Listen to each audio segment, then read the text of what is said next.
భగవద్గీత 2వ అధ్యాయం 25వ శ్లోకం. అవ్యక్త్యోయమచింత్యోయం అవికార్యోయముచ్యతే తస్మాదేవం విదిత్వైనం నానుశోచితుమర్హసి.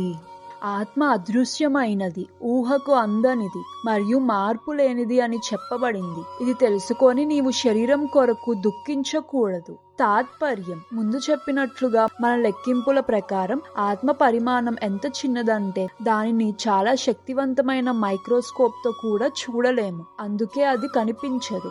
ఆత్మ ఉండడం గురించి చెప్పాలంటే వేదాల జ్ఞానం ఇచ్చే రుజువును దాటి ఎవరూ దానిని ప్రయోగాల ద్వారా నిరూపించలేరు. మనం ఈ నిజాల్ని ఒప్పుకోవాలి. ఎందుకంటే అనుభూతి ద్వారా అది నిజమని తెలిసిన ఆత్మ ఉనికిని అర్థం చేసుకోవడానికి వేరే ఏ దారి లేదు. మనం కేవలం పెద్దలు లేదా నమ్మకమైన అధికారాల మాట ఆధారంగానే ఒప్పుకోవాల్సిన విషయాలు చాలా ఉన్నాయి. మనుషుల ప్రయోగాల జ్ఞానానికి ఆత్మ అందదు. ఆత్మ అంటే స్పృహ మరియు చైతన్యం. ఇది కూడా వేదాలు చెప్పిందే. దీనిని మనం ఒప్పుకోవాలి. శరీరంలో వచ్చే మార్పుల లాగా ఆత్మలో ఎలాంటి మార్పు ఉండదు. ఎప్పటికీ మారకుండా ఉండే ఈ ఆత్మ అనంతమైన పరమాత్మతో పోలిస్తే ఒక చిన్న పరమాణువు అణువు లాంటిది. పరమాత్మ అనంతమైనది, కానీ ఈ చిన్న ఆత్మ చాలా సూక్ష్మమైనది. అందువల్ల మారకుండా ఉండే ఈ చిన్న ఆత్మ ఎప్పటికీ అనంతమైన ఆత్మతో లేదా భగవంతుడితో సమానం కాలేదు.